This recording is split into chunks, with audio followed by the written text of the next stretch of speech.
We report on mostly terrifying things. Terrorist attacks, global warming, Kris Jenner.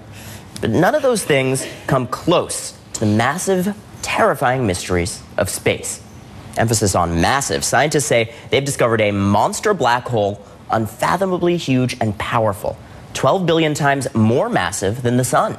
It's at the center of a quasar, a radiation source that puts out 1 billion times more energy than the sun. Black holes are insanely dense. NASA suggests when you think about black holes, you should envision a star 10 times more massive than the sun, squashed into an area the size of New York. The result is a gravitational field so strong that nothing, not even light, can escape.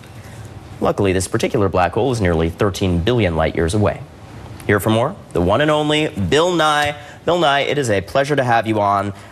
So, of course, we're dealing with some fictional space news that's very sad as well. Leonard Nimoy just passed. You were just talking about that on set. Anything you want to say on that? Well, it shows you, this symbol, if you say that's not logical and so on, this all goes back to this character that this guy helped create. I mean, it shows you the value of good writing, and it shows you how much an actor can bring to it, and reminds us all that we are time travelers, just going one way. And so I'm sorry that he died, but he really left the world a great gift. I mean, it's really a wonderful thing. It was a trailblazing We all know show. it. We all know what it means to be a Vulcan and so on.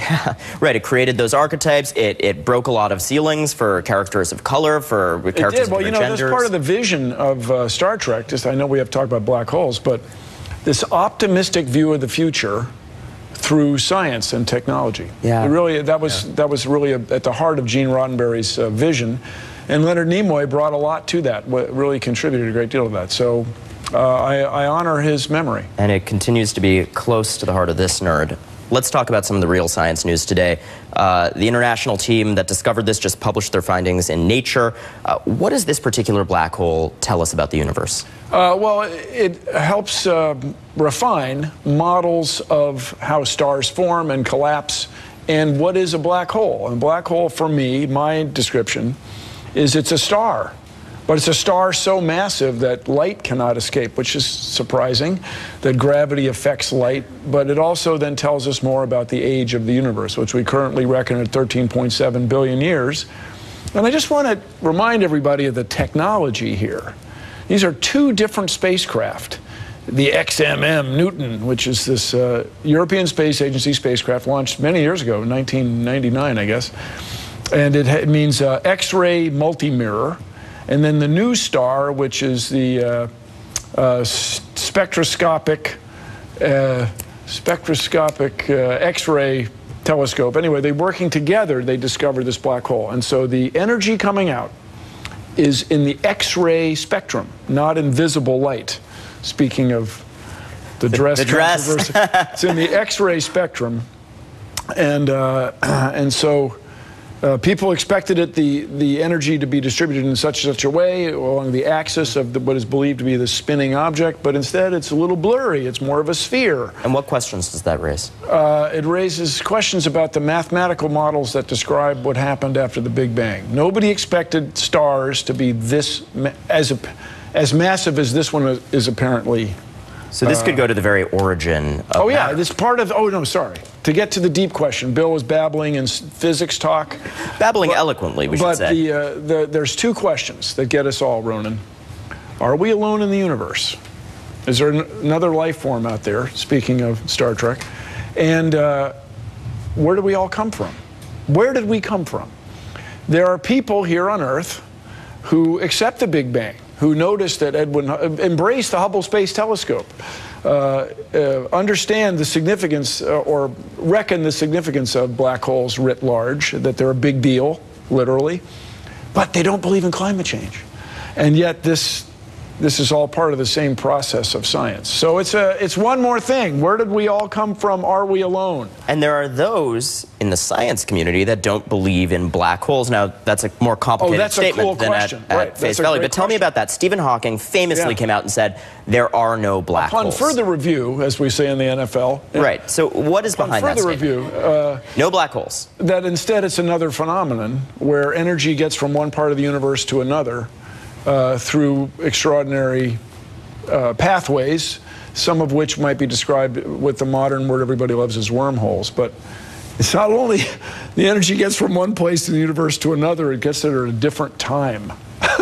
It's really heady stuff for daytime TV. It's literally heady. You have to think hard about it, and you can say it's idle musing of astrophysical scientists who have no bearing on everyday life, except everybody loves his or her phone that tells you which side of the street you're on. These are tunneling electron microscopes. We have field effect transistors. We have a great many things that we rely on every day that depend on what I'm going to call quantum physics.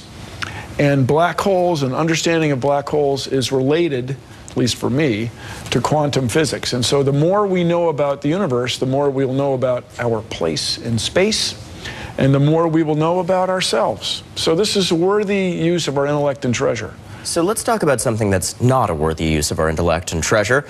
You mentioned the X-ray spectrum and the relationship between your observations about this black hole and your observations about, I hate to say it, the dress. Oh, it's cool. This dress that went viral on the internet because it seems, according to some surveys, 2/3 of the people see it as white and gold, when very obviously, sir, this is a blue and black dress.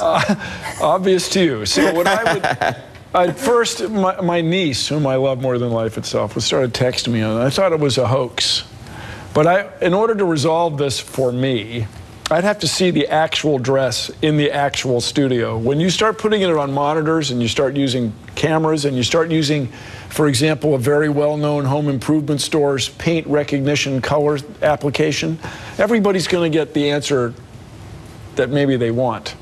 So I am open-minded but skeptical, and the reflected light is polarized. But what's the link there about perception in both of these cases? Well, so, for me, it's all of a piece. It's all science. This is to say, the role of the observer in science, that's where the scientific method starts. You make an observation, then you create generally you create a hypothesis, then an experiment, compare what happened to what you thought would happen. That's all based on your perception. Now, our eyes are chemical systems. Light comes in through a fabulous lens, is focused, turned upside down, has to pass through some layers in the back of the eye, gets to the brain, and then we give it a name, a color, we give it a name. But if there's something happening with the light reflected from this dress, and I suspect if it really is not a hoax, I suspect it has to do with polarization. But this is not resolved to my satisfaction. It is not resolved, and it's triggered existential panic. We're going to have more on that. I am open-minded, man. The dress has got to be here in the studio, not on the camera. Well, we got you on the record on it, and that's news. Well, on the record it's unresolved for me. Bill Nye the Science Guy. And you know what color I think it is? What color do you think it is? Not saying. Bill Nye the Science Guy and a legendary tease. Thank you so much. Carry on. Live long and prosper, everyone.